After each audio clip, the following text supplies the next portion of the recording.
দাবি আছে, যেই দাবিগুলো আমরা প্রায় মাহফিলে বলি।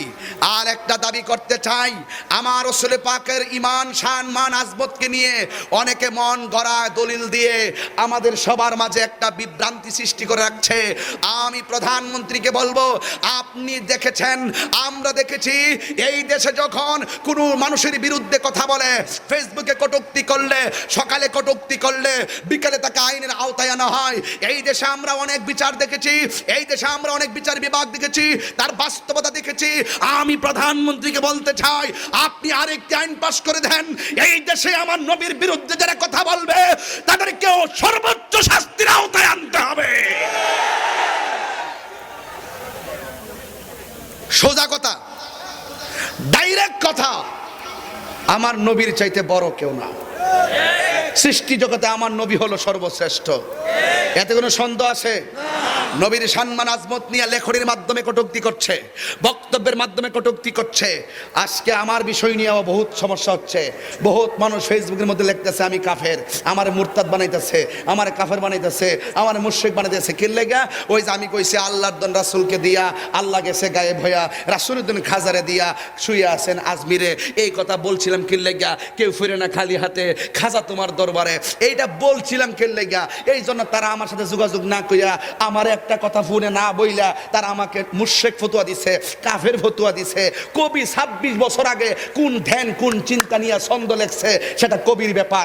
আমি কোন ছন্দ চিন্তা নিয়ে আমি সেই কবির কবিতা গাইছি সেটা আমার ইমানি ব্যাপার। কিন্তু তুমি ফতোয়া দেওয়ার আগে তোমার তো একটু চিন্তা করা দরকার ছিল, কে কোন ধ্যানে লেখলো, কে আবার 26 বছর পরে কোন ধ্যানে গাইলো, আমি কোন ধ্যানে ফতোয়া দিমু, আমার ফতোয়াটা টিকবো কিনা তোমার তো বলার বোঝার দরকার ছিল। তুমি কি বুঝো না আল্লাহর ধন? কবি স্বীকার করছে ধনের মালিক কে? আল্লাহ। রাসূলকে দিয়া, আমার রাসূল বলেছেন বুখারী শরীফের হাদিস, উতিতু বিমাফাতিহি খাজাইনিল আরদে, আল্লাহ রাব্বুল আলামিন আমার কাছে ধনভাণ্ডারের চাবি দিয়েছেন। রাসূলের ধন খাজারে দিয়া, যেহেতু সমস্ত প্রেমিক মাহবুব বান্দার কাছে রাসূল ইলম বন্টন করে, রাসূল পজিশন বন্টন করে। রাসূল বলেন ইন্নামা আনা কাসিম ওয়াল্লাহু ইউতি, আল্লাহ আমাকে দেয়, আমি নবী বন্টন করি। এই জন্য সেটা খাজা বাবা পেতে পারে, এটা গৌসুল আজম ভান্ডারী পেতে পারে, এটা খাজা গরিবে নওয়াজ পেতে পারে, এটা গৌসে পাক আব্দুল কাদের জিলানী পেতে পারে, এটা শেরে বাংলা পেতে পারে, এটা আল্লাহর প্রিয় মাহবুব পাইতে পারে। ঠিক কি না বলো? কি দিছস কি?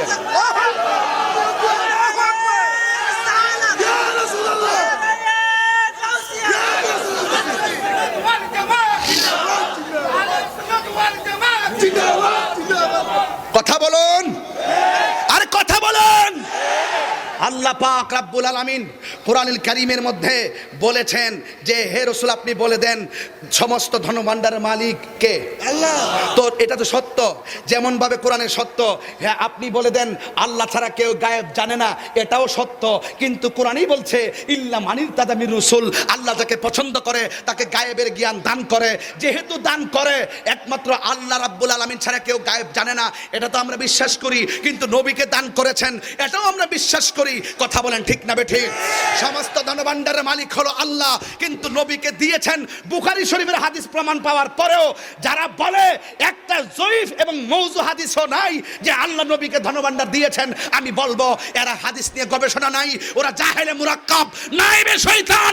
এদের সঙ্গে আহলুস সুন্নাত ওয়াল জামাতের কারো কোনো সম্পর্ক নাই, এরা নিজেরা কাফের হয়ে গেছে।